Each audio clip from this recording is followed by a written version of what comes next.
Ashley, thank you so much for joining us today. I appreciate it. It's 9 o'clock on a Tuesday, and you just finished your doubles match. So thank you so much for joining the Tweener Tennis channel today. Thank you for having me. No, absolutely. And always repping Pepperdine, I see. So we have to kind of start there. Uh, would you agree with the following statement? Do you think you had one of the most successful college careers for a female tennis player? Um, I don't know. I mean, I know that like a lot of people, I achieved a lot of stuff in college, but I think I would have to see stats. I know at Pep broke a lot of records for my school, Okay. and with just like having a great team and a great coach, Hmm. and just environment overall. Like I loved everything about my school, and I just had a lot of fun in college. And I think I had a lot of really like a very balanced life as well. I loved my classes. I loved my professors, and so it just made tennis a little bit easier because there wasn't so much pressure on it. And yeah, I had a lot of fun, and I did some great things, and feel like I brought Pepperdine some good new records and whatnot. So yeah, I'm happy with that. And I like how you said balanced lifestyle too, because I feel like you don't really get that, or at least that I concept, at least for student athletes, when it comes to that balance. Well, when I say balance, Balance I as much as you could. yeah, I but like the thing was is I didn't really get to go to high school. I was online schooled. Okay. Um and so for me learning was a privilege, and like having Okay. professors and being in that kind of environment where I mean I was a science major, so I got to like go into the lab a lot. I had a library to study in. I had all these like amazing tools and resources when before I had just been studying in my room for all of high school. Hmm. So I saw like learning as something that like was balanced. It wasn't like, oh, I have to go study. Like I love studying. And then I also just like had an incredible community around me. My team, I started dating my boyfriend freshman year. We're still together. He's been my best friend like all 6 years, and his team and my professors are like we had small class sizes, so I was really like got to know them as mentors and people as well, and they were role models for me. Honestly, like I feel like Pepperdine was a little bit too good because life is Okay. not like that. Like when I graduated, I really struggled because it was just so different. Hmm. And you're when you're surrounded by people who are lifting you up all the time, and all of a sudden like you're out on your own, you're like, why do I feel like so down, or why is everything so much more difficult? And I didn't realize how special that community was until I got out of it. No, that's a great point, and I love how you put it too, especially going from an online school environment to a full-time classroom studies and balancing the athletic life. It seems like you got more out of the school portion of college tennis than you did from the tennis side. Even though you're competing on the pro tour, it seems like you enjoyed having that quote unquote normal I college did. experience. I did for sure. Um, yeah, I mean, Pepperdine was just perfect for me. Like I went to school when I was only 16, so it was great to have a small school where Hmm. I was like surrounded by a lot of stuff that I wasn't used to or comfortable with. Like at Pepperdine, I never really went to any parties or got drunk or anything. It was more just like-minded people wanting to go hiking and go surfing, and it was honestly like a high school. Like I doesn't deter people from going to Pepperdine in the future, No, but it's a good description. No, it's because it's your fit, and a lot of people for Pepperdine of the caliber that it is, it yeah, it kind of provides that too good to be true feeling, being yeah. on the West Coast, having good academics, having good athletics as well. You please subscribe. Thanks. It's kind of the best of both worlds. Right, right. And I mean, we had an incredible tennis program too. Like I had Per Nilsson the whole time I was there as a head coach, and then I had Mario Toledo, Lauren Embry, and Pete Billingham as assistant coaches, and I loved all of them. And like they all were just incredible. Like they all had like unique skills. Like some of them were really good at tactical and some technical, and so I just felt like I really got the whole experience of like having someone for everything, and then also just like pushing us. And in the gym we had a great fitness coach. Like I had everything I needed as far as tennis wise, as far as tennis goes. And the other great thing was like everything is planned for you. All you have to do is show up and work hard. And I think a lot of us take that for granted when we're in college, and then we go to the tour and we have to plan where we're going to go, how we're going to get there, where we're going to stay, how we're going to save money. And like that is exhausting. And Yeah. and also especially like with the salary we have like as ITF players, there's just not enough money to like cover our expenses. So the budgeting, taking red-eye flights, trying to figure out how you're going to survive is even more exhausting. But meanwhile, like when I was at Pepperdine, I was like, all right, we're going to get on this plane. You just go to the airport and you go, you know? Yeah. No, Yeah. well, it also touches on that fact of the post college tennis experience, which is kind of a dose of harsh reality when you think about it, when you go from everything's taken care of you to I now have to be, and I've talked about this with former college athletes as well. You're your own travel agent. You have to book your own hotels. You are your own chauffeur. You are your own accountant, and you're a coach. Yeah. How do you adjust to something like that? Because I feel like that's a bigger transition than going to college, than going from homeschool to college. Oh, for sure. 100,000%. Like going to college was a really great transition for me because yeah, I went from, I mean, like I said, like I loved it so much. So it was, but then left college. I left on a really bad note. Like my senior year, when I was playing really well and like having all my good results, and felt like I was most ready to go pro, was when COVID hit, and so knocked off of that momentum. And then when I came back, I had like all of the same expectations for my game with none of like the backing of it. Like I hadn't been able to put in the work. Like the you know, the whole world shut down. Like of course I wasn't able to train the way I had been before. I got injured a couple times that semester, and then right when I felt like I was like taking off and like getting ready to start playing well, we went to NCAA's and I lost all of my matches, and including in the finals. Like, and I cared so much about winning that NCAA title. And looking back, it's like not that big of a deal. Like the point of college tennis is to get better, to have fun, to like enjoy that. But I was like 5 years, like I've worked so hard. I gotta win this title. And then we had 3 match points in doubles, lost the doubles point. We had I had like, you know, chances in singles. I was up a set and then ended up losing, you know, my singles match to like make it 3-all. And then my teammate lost 7 third. And so I left school absolutely devastated and also really low in confidence. And then also with like no plan whatsoever as to how I was going to get my confidence back. I had no coach, no one to help me like figure out my tournament schedule, like literally nothing to claw my way out of that with. And so what I did was go to tournaments all throughout Europe, lost in qualies everywhere, lost all my confidence, told myself I sucked for 6 months, and dug myself like a huge hole. And then I found my coach in Spain, who I've been working with for the last couple of years, and we had like a good year to just dig myself out of that before we could even like start putting on layers. Yeah.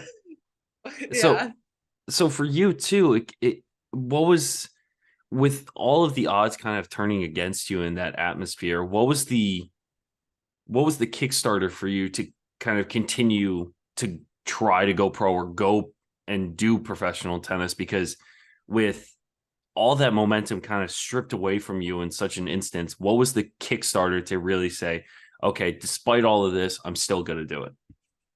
Well, I always knew I was going to play pro tennis. Like it was kind of just, it was always the plan. Um, Hmm.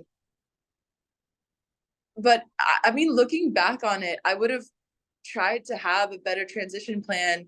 I mean, I should have looked for a coach or some sort of base or something during the summers because I had been doing everything on my own, and using Pepperdine as like that's where I train. And then I'll just like I'll find hitting partners and figure it out. But I mean, I knew I was gonna play pro. Like I always wanted to play pro. Hmm. Uh, it wasn't really a decision. Really? It was kind of just a bummer. Like I feel like that's the case with most people. Like if you get to a certain level, it's almost like you owe it to yourself for like all of the years of practice to at least give it a shot. So Hmm. um, I knew I wanted to do it, but gosh, I did it so wrong. Like Okay. it really, Explain why though, because that's I feel like that's when you have the ability to admit something like that, it's hard for others to realize maybe I need to do that for myself. well, just everything I was saying. Like I had no coach, no plan, like absolutely no help. Hmm. And then like you're on tour where it's extremely difficult. You're losing every week. Like you need to be getting better. You need to be working on things. You're competing against like some of the top players in the world. Um, and if you lose your confidence and you don't have anywhere to go to like get your confidence back, Hmm. I mean, it was awful. Like it was my I got so much worse in those 6 months. Hmm. Um mentally I was so down. Like I just completely lost faith in myself. I mean, I was hitting forehands like into the ground before they hit the net. Like I was so tight. And I had all these expectations for myself because of my like previous success and everything. Hmm. Um but anyway, like if you want to know what I would have done differently, I would, like I said, I would have tried to figure out what am I going to do when I go pro? Like, who can help me? Like, can I find a sponsor? Can I find a coach? Can I find a team? Can I talk to someone else who's done this? I wouldn't have just been like, all right, I'm just going to go to these tournaments and like see what happens. Of course, that's what's going to happen. Like, you have no Hmm. confidence. You're playing badly. Like, you're putting pressure on yourself. Like, it's what's like going to happen.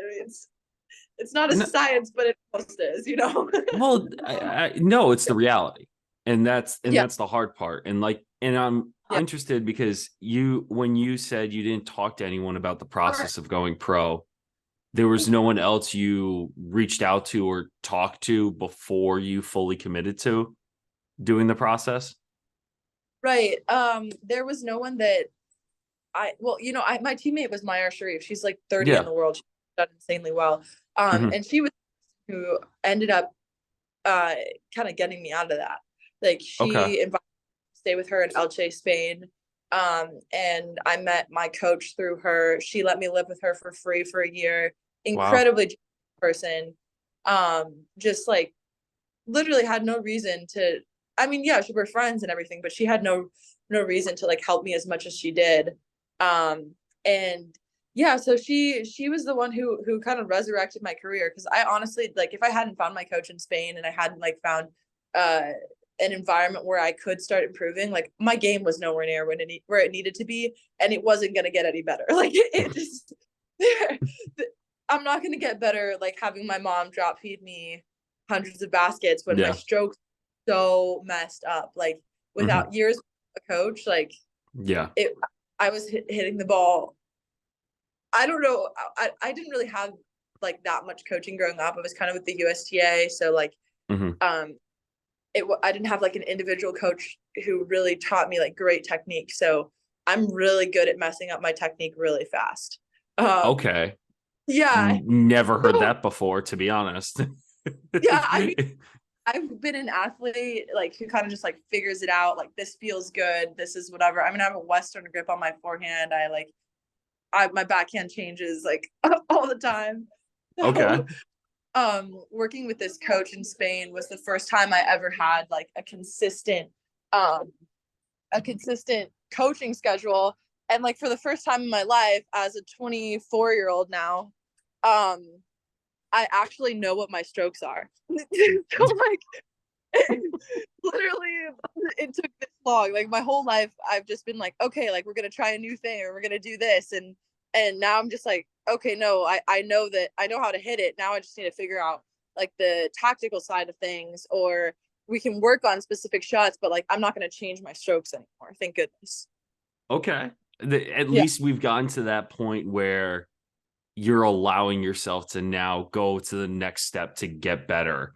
And with Right. that, too, with when you talked about your Pepperdine coaches as well, what do you think the biggest takeaway was for you as a not only as a person but as a player as well to help your game now? Well, okay, so there's a couple of things about college coaching. Um, the coaches at Pepperdine are extremely motivated. So they really showed up for me in terms of like if I wanted an individual, if I needed to work on something, they were always there. The Hmm. problem, like they're only coaching you when you're at school. And so for me, Okay. I would get good when I was at school and I would start out the summer really strong and then my game would tank at the end of each summer. Okay. And then back to school and I'd have to figure things out. Um and they would help me a lot, but they've also got 7 or 8 other girls that they're trying to work with. So like giving advice to other players, like your college coaches can help you a lot, but you need to have someone else. And that's not any fault of theirs whatsoever. Like they were great coaches and they did everything they could to help me. But I think I was expecting them to just be like the only coaches that I needed, when in reality, I had needed to be working with someone over the summers. I needed to be working with someone over Christmas break.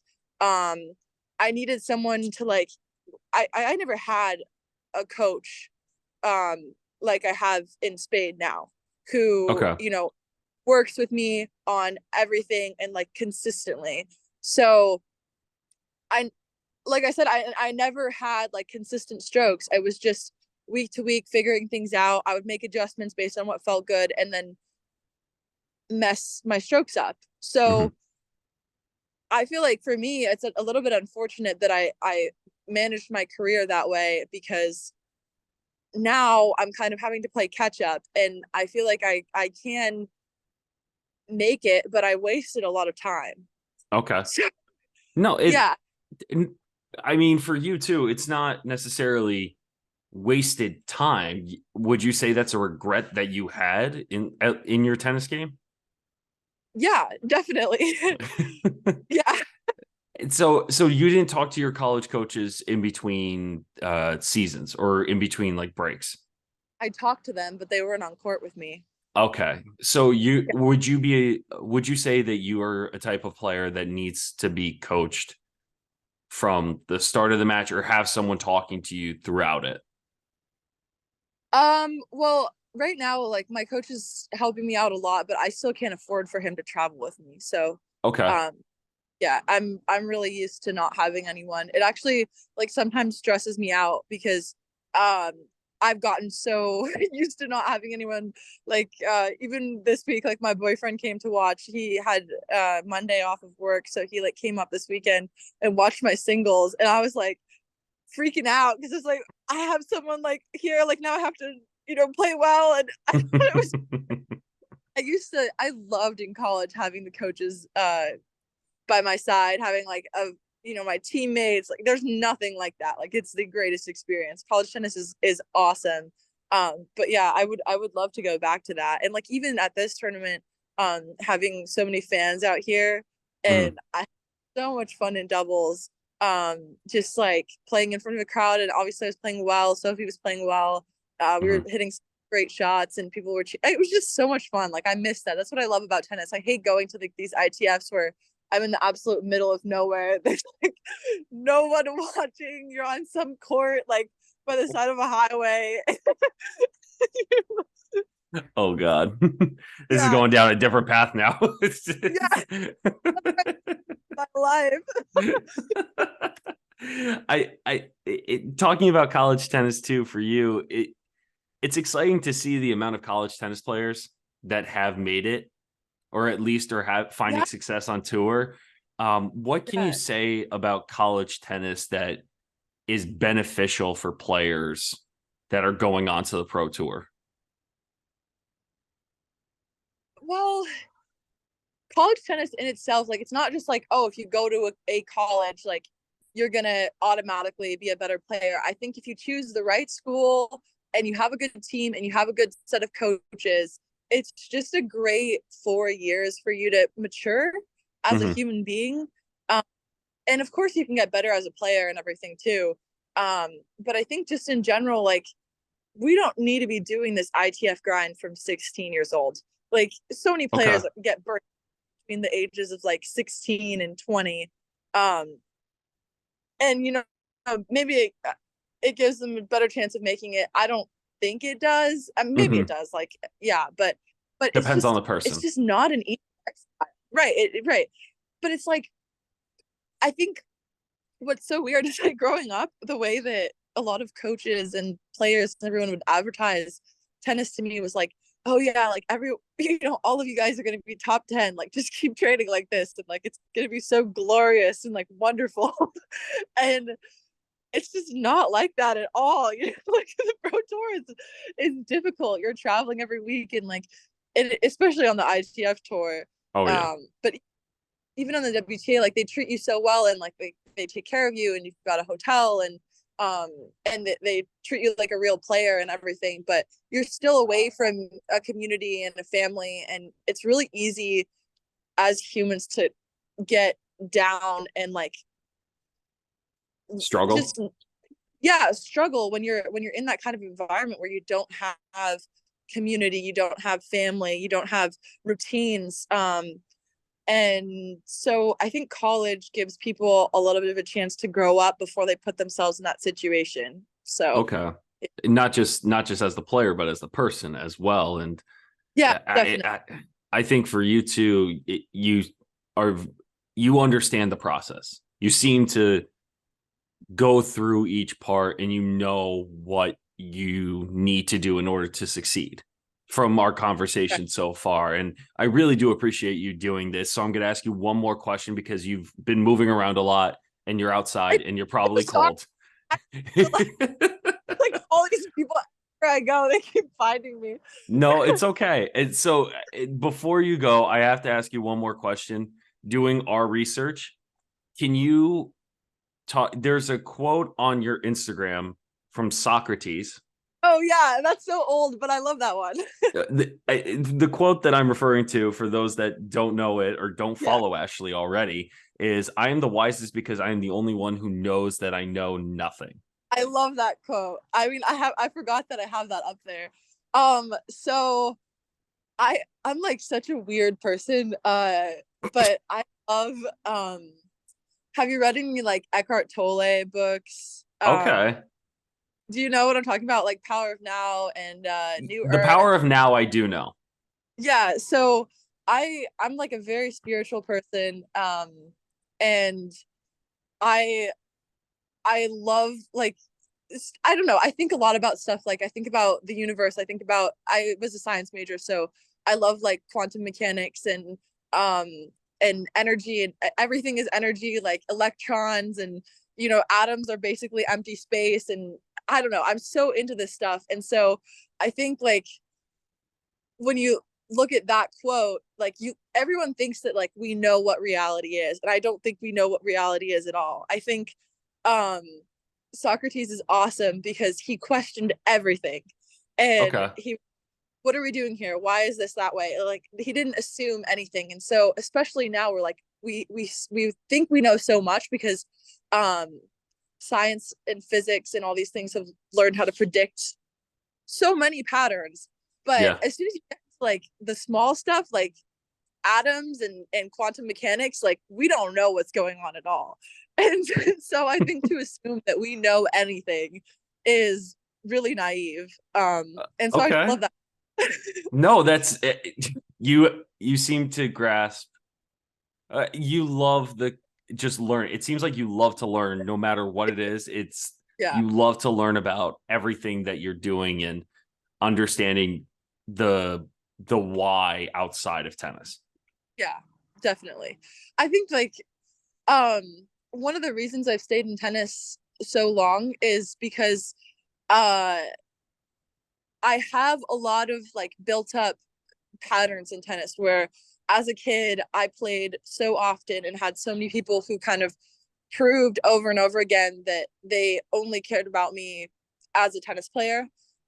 Like I would lose a lot of relationships. Like if I like I you know I don't want to go into it, but a lot of, and I think a lot of us who get to this level have had kind of weird relationships where someone really believes in them and then all of a sudden they get dropped or whatever.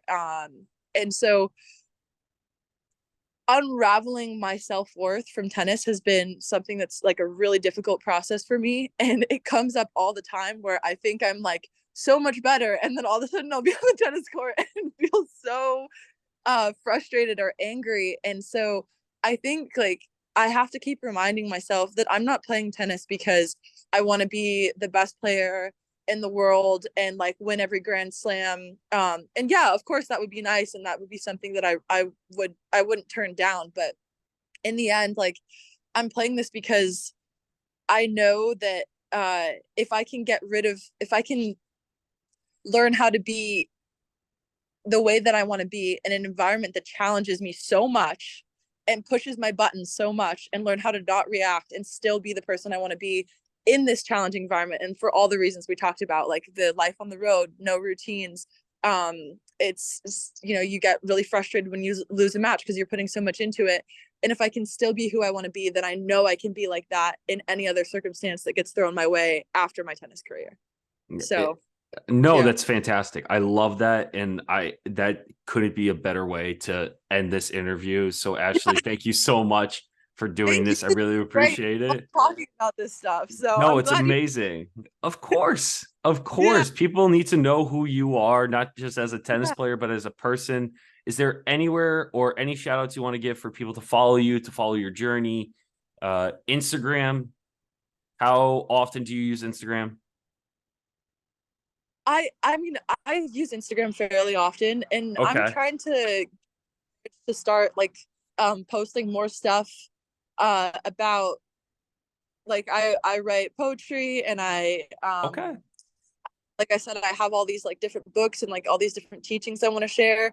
And so hopefully I'll get the courage to start sharing that stuff at some Love point. And that. you can follow me on Instagram, and if it's not your thing, it's not your thing. But No, that's yeah. fantastic. I love that. So make sure to follow Ashley's journey down below. I'll leave all the links to her socials in the description below. But Ashley, thank you again for joining us.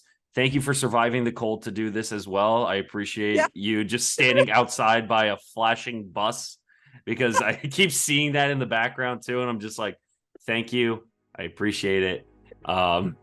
Ashley, thank you again. I appreciate it. Take care, guys. Awesome conversation. All right. Have a good night. You too.